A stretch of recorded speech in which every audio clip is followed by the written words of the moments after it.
Assalamualaikum warahmatullahi wabarakatuh. Bagaimanakah kabar Anda?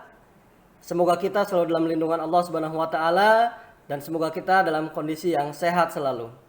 Jika ada di antara kita saat ini yang dalam kondisi sakit, mari kita berdoa bersama-sama, mudah-mudahan segera lekas sembuh kembali. Hari ini adalah hari pertemuan kita yang pertama kali. Saya harap sebenarnya kita bisa tatap muka, tetapi karena kondisi yang tidak memungkinkan, maka kita akan kembali pembelajaran jarak jauh. Saya awali dengan perkenalan. Nama saya adalah Waluyo Adi Prasojo. Kalian bisa memanggil saya Pak Waluyo. Saya adalah guru mata pelajaran pendidikan jasmani, olahraga, dan kesehatan di kelas kalian semester ini. Nah, lalu apa sih agenda kita hari ini, hari pertama? Agenda kita hari ini adalah penjabaran tentang kontrak belajar PJOK semester ganjil tahun ajaran 2021-2022. Oke, perhatikan pemaparan berikut ini. Baik, kita awali dengan sebuah pertanyaan. Apa sih PJOK itu? PJOK memiliki peran yang unik dibandingkan dengan mata pelajaran lainnya. Mengapa? Karena selain dapat digunakan untuk pengembangan aspek fisik dan psikomotor, juga ikut berperan dalam pengembangan aspek kognitif dan aspek afektif secara serasi dan seimbang. Nah, kemudian apa tujuan PJOK? Tujuan PJOK yang pertama adalah tercapainya pertumbuhan dan perkembangan jasmani, khususnya tinggi dan berat badan secara harmonis. Kemudian yang kedua, mengerti akan pentingnya kesehatan, kesegaran jasmani, dan olahraga terhadap perkembangan jasmani dan mental. Yang ketiga, menyenangi aktivitas jasmani yang dapat dipakai untuk mengisi waktu luang serta kebiasaan hidup yang sehat. Poin 4, tujuan dari PJOK adalah mengembangkan kesehatan dan kesegaran jasmani, keterampilan gerak, dan cabang olahraga. Yang kelima, mengerti peraturan dan dapat mewasiti pertandingan cabang olahraga. Dan yang terakhir, mengerti dan dapat menerapkan prinsip pengutamaan pencegahan penyakit. Inilah tujuan PJOK yang tertuang dalam petunjuk pelaksanaan mapel PJOK. Nah, berikutnya kita bahas tentang timeline semester ganjil tahun 2021. Di sini sudah jelas ada bulan Juli, Agustus, September, Oktober, November, dan Desember.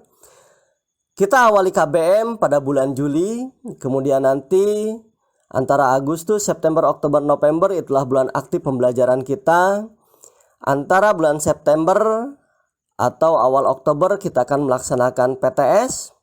Kemudian akhir KBM kemungkinan besar di bulan November, di akhir November, dan awal Desember kita sudah melakukan PAT atau PAS, penilaian akhir semester. Baik, kita lanjutkan.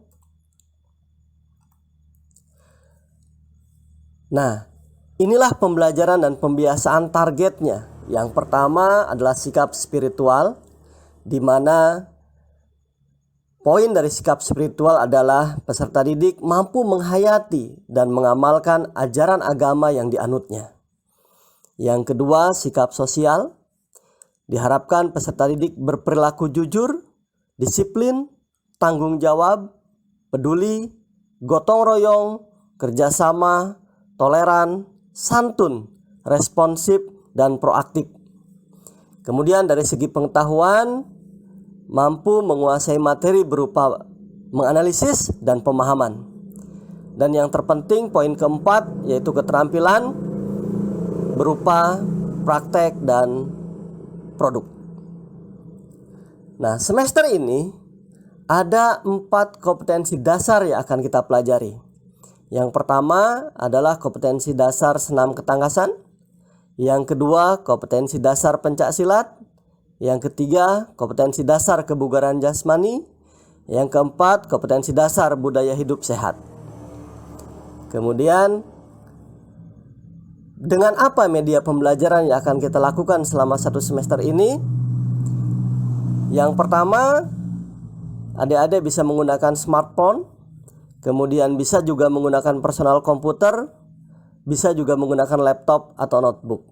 Nah, bagi peserta didik yang terkendala dengan kuotanya kurang, kuotanya tidak cukup, orang tua belum bisa membelikan kuota karena keterbatasan dana, saya sarankan untuk memanfaatkan program YP Stamper yang ada sekitar 40 titik tersebar di seluruh wilayah Kabupaten Subang. Termasuk ada 2 titik yang ada di Kabupaten Brebes. Silahkan kalian manfaatkan baik-baik, itu gratis untuk seluruh peserta didik atau taruna-taruni SMK Negeri 2 Subang. Nah, ini hal-hal yang perlu diperhatikan untuk poin-poin penilaian. Perhatikan, yang pertama adalah keseharian.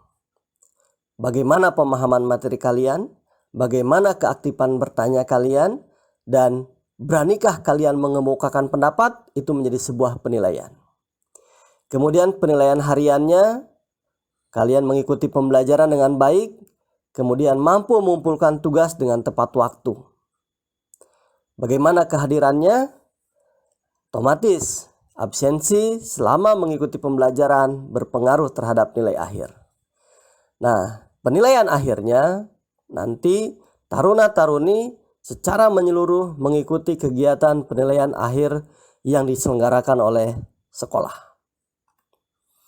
Kemudian bagaimana atau berapa persentasi penilaian akhirnya? Nah, kita bisa lihat di bagian berikut. Ada HPH, ada HPTS, dan ada HPAS. Apa sih HPA, HPH? HPH itu hasil penilaian harian, persentasinya 40%. Kemudian hasil penilaian tengah semester, persentasinya 30%. Dan hasil penilaian akhir semester, persentasinya 30%. Ini penjabaran tentang kontrak belajar materi atau mata pelajaran PJOK. Nah, itu yang bisa saya sampaikan. Sebelum diakhiri, ada tugas untuk hari ini, yaitu kalian mengisi form portofolio, di mana nanti akan saya share linknya di GC. Apa sih yang ada di dalam portofolio tersebut? Saya minta nanti kalian bisa menulis dengan jujur dan benar. Ada poin-poin yang paling utama. Yang pertama adalah nama, kemudian kelas dan jurusan, kemudian prestasi akademik. Prestasi akademik itu prestasi pengetahuan, ranking. Kemudian ada prestasi non-akademik, keaktifan kalian di organisasi, apakah pernah menjadi juara di bidang olahraga khususnya. Kemudian ada riwayat penyakit. Jangan takut untuk mencantumkan riwayat penyakit. Ya, termasuk yang terakhir kondisi kelainan fisik. Jangan takut untuk mencantumkan kalau memang kalian memiliki riwayat penyakit dan kondisi kelainan fisik.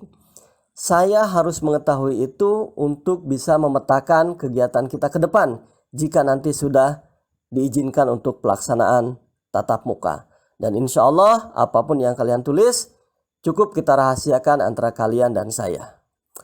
Itu saja kontrak program untuk pertemuan pertama hari ini. Sekali lagi jangan lupa nanti diisi form portofolionya yang linknya akan saya share di GC. Terima kasih. Wassalamualaikum warahmatullahi wabarakatuh.